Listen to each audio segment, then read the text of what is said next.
Salut, alors aujourd'hui je vais te faire un court résumé du livre Père riche, Père pauvre de Robert Kiyosaki. Bon, c'est un livre qui a tellement beaucoup de leçons dedans, mais pour aujourd'hui j'ai pris une petite partie et après par la suite je pourrai revenir. Premier point parmi les 7 points que j'ai sélectionnés pour aujourd'hui, c'est de faire travailler l'argent pour toi.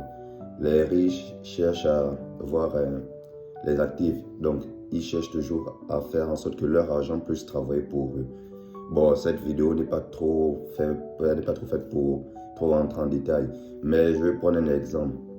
Si la personne reçoit, exemple, 300 000 et que dans les 300 000, elle arrive à acheter peut-être une moto, et désormais une moto peut-être de, juste un exemple comme ça là, 120 000 par là, et que désormais la moto là arrive à lui faire entrer de l'argent. Donc, vous voyez là déjà que désormais, à part son salaire de 300 000, il y aura un petit surplus, quelque chose de plus qui va s'ajouter. Donc, c'est ça la mentalité des riches. Ils cherchent toujours à faire travailler leur argent pour eux. Deuxième point, comprendre la différence entre un actif et un passif. Un actif, dans le livre Père riche, Père pauvre de Robert Kiyosaki, un actif, c'est quelque chose qui te permet de faire entrer de l'argent. Voilà, comme exemple, l'exemple que je prenais avec la moto. Dès lors que cette moto verse quelque chose chaque fin de journée, ou chaque fin de semaine, ou même si c'est chaque fin de mois, peu importe la manière dont ils se sont rangés, là c'est un actif, ça lui fait entrer de l'argent. Un passif, c'est quelque chose qui te fait sortir de l'argent.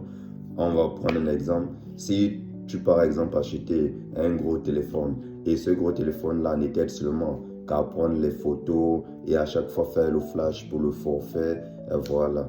Et ce téléphone là ne t'aide pas à faire une activité qui va faire entrer de l'argent. Dans ce cas, ça devient un passif pour toi, quelque chose qui t'aide à faire sortir de l'argent. Donc, vous pouvez prendre beaucoup d'exemples.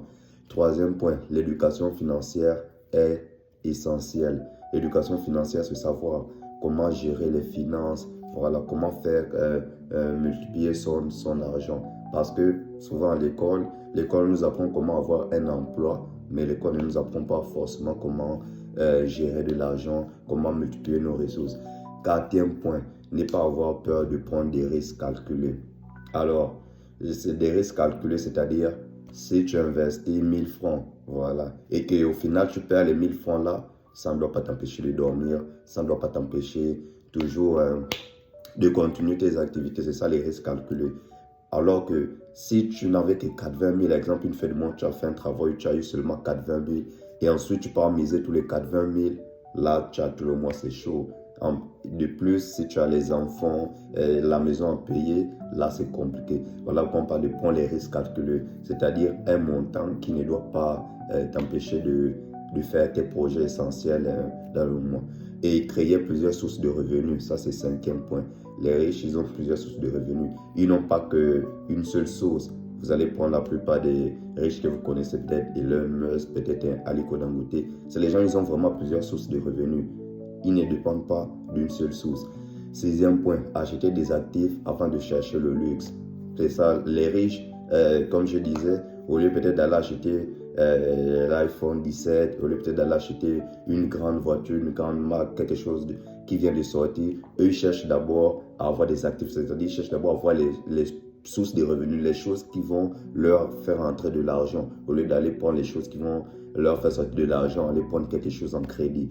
Et septième point, développer son intelligence financière. Parce que tu peux avoir une éducation financière, mais il faut que cela puisse se développer, il faut que cela puisse s'accroître. Alors merci.